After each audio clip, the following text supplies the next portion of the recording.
Daddy, Mommy, Tia.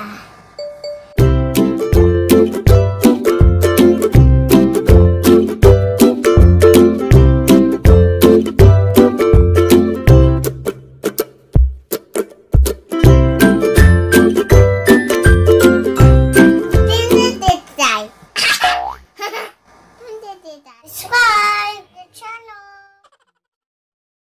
Today is December 30.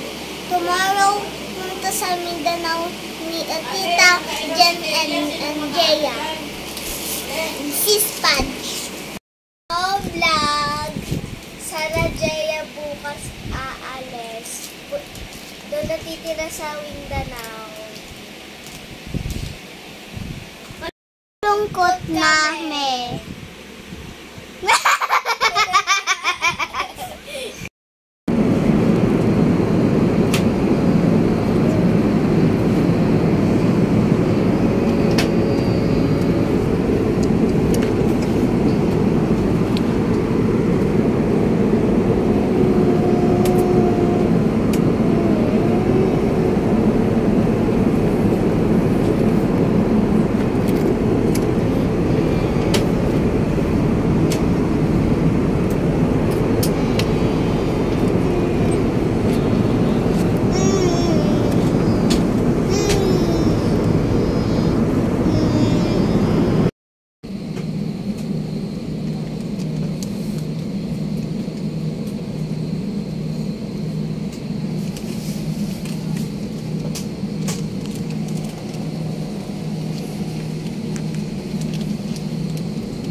Hello guys, welcome back to my channel. Nandito po kami sa Mindanao. Ang ganda po ng paligid, kaso po ang init. Samahan mo po kami dito sa Mindanao. Enjoy me. Dito na po kami nakatira. Hello guys! As you can see, andito na kami sa bago namin nirerentahan na bahay dito sa Mindanao. Hello. Ayan si Jaya. Walang pasok ngayon. Ngayon lang kami nakapag-vlog kasi nag-a-adjust pa kami dito at ang dami pa namin ligpitin. So, kaunti-kunti lang. Hindi ko pinapersa yung sarili ko kasi alam mo naman, cesarean ako, tapos may hyperthyroid pa, kaya pakunti-kunti. Ayan, dito kami sa Mindanao na. Dito na kami nangingitin. Kasi iba yung klima dito eh. Laging summer. Parang summer capital of the Philippines to. Always summer. Pero umuulan naman siya sa gabi. Pero ang init ng araw matindi. Kasi siguro direct hit siya. Sobrang init daw. Summer. Summer daw. Galing ko lang kami sa school. Na-enroll namin itong dalawang bata. Ayan, si Jaya. Na-enroll ko na sa malapit lang dito yung school niya. Next time, magbablog ako dun sa school niya paghatid sa kanya. Inuunti-unti lang namin talaga kasi parang ngayon pa lang kami nakakapag adjust ng konti. Kasi ang hirap na-stress ako dun sa tracking namin. Muntik na kami ma-scam. Kasi nagbayad na kami 70% doon.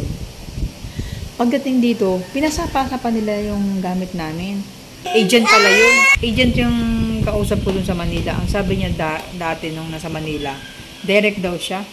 Kaya talagang na-stress. Ngayon lang tuloy ulit ko na nakapag-vlog. Kaya ngayon, araw-arawin ko na yung video kasi natapos na yung kalbaryo namin dun sa mga gamit namin pagpatracking.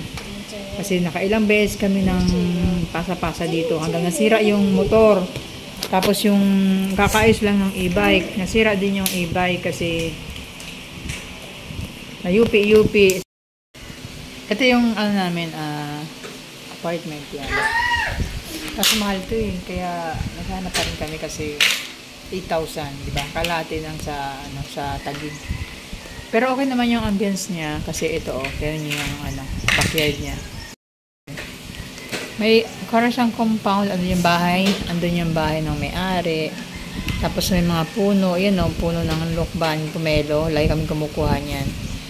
Tapos may malunggay, harapan, may nyug, may saling doon sa unahan. Tapos may gate doon sa unahan na yun. May tanim ng kape. Yung kabila niya, mga po, maraming puno naman siya. Tapos may bakod. Ayan. Kaya safe naman ito. Kaya okay na din. Pero yun nga lang, medyo pricey. Hindi ka makakaipon. Andiyan yung e-bike. Nasira yung niya. Nasira yung takip ng signal light sa likod. Tapos may UP pa yan. Tapos yung ng asawa ko, motor, basag-basag yung side mirror, saka may mga UP. Saka yung mga namin, mga basag-basag yung mga container. Next time, tutur ko kayo sa school ni Jonah. Pag samasamahin ko na yung mga edit ko simula pag-alis namin ng aeroplano. Kasi talagang na-stress ako. Na-stress talaga kami dun sa tracking namin. Kaya ngayon pa lang kami nakapag-adjust. Okay guys, see you around dito sa Zamboanga, Mindanao. Kasama ang mga batuta. Nasa work yung daddy niya. Ayan guys. So, see you again. Nagluluto-luto pala ako dito ng merienda. Ito yung malunggay. Ito lang. Sa mababa.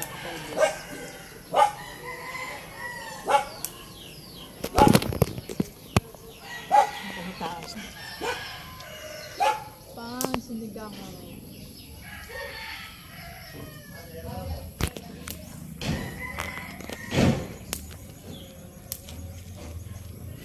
Okay na to. Hindi na kami bibili sa Manila. 10 pesos na to sa Manila, di ba? Okay, libre na. Malabas kami. Ito yun yung aming backyard. New backyard.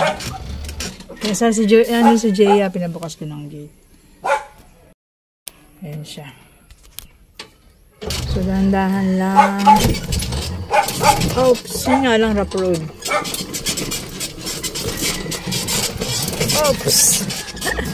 Rough road lang dito sa paglabas namin. Pero, kaya lang dahan-dahan kasi baka masira yung gulong.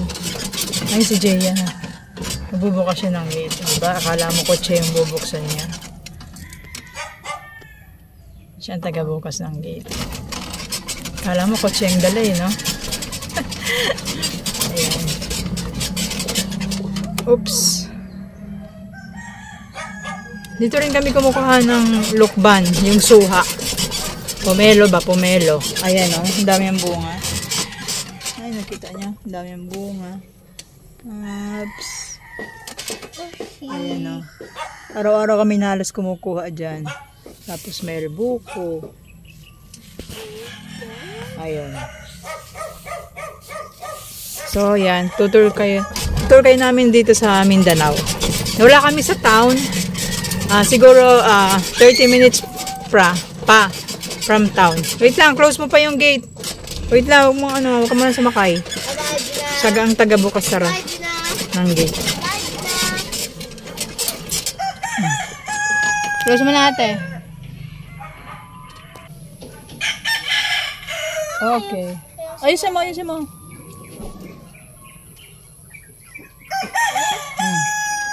Maganda yung panahon ngayon parang uulan kaya ayan.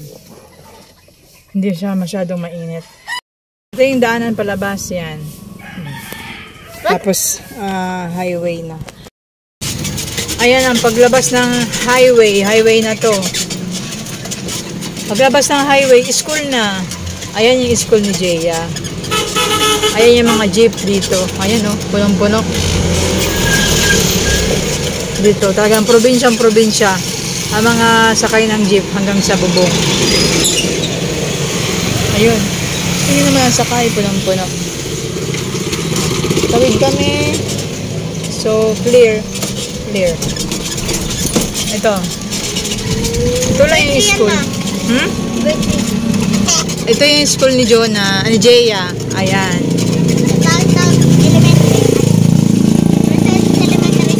Ayan o. Mercedes.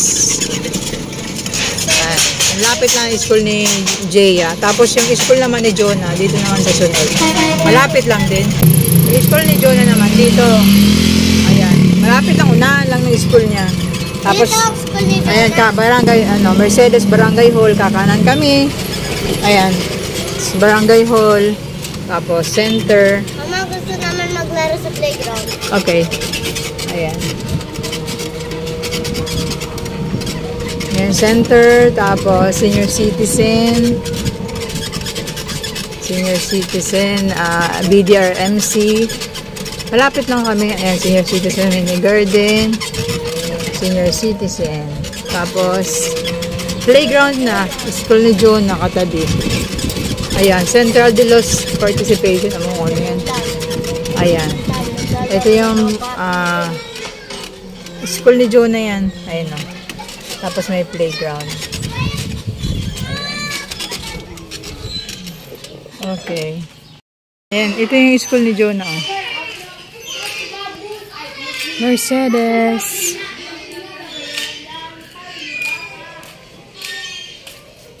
Ayan.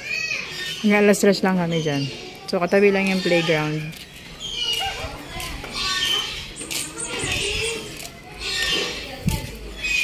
Kaya, masaya yung mga bata. Paghapon, paglilim lang kami pumunta dito.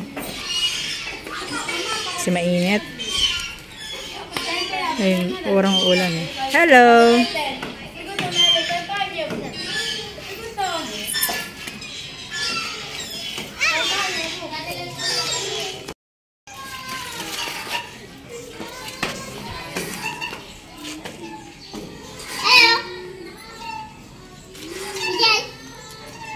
Subscribe po to my channel.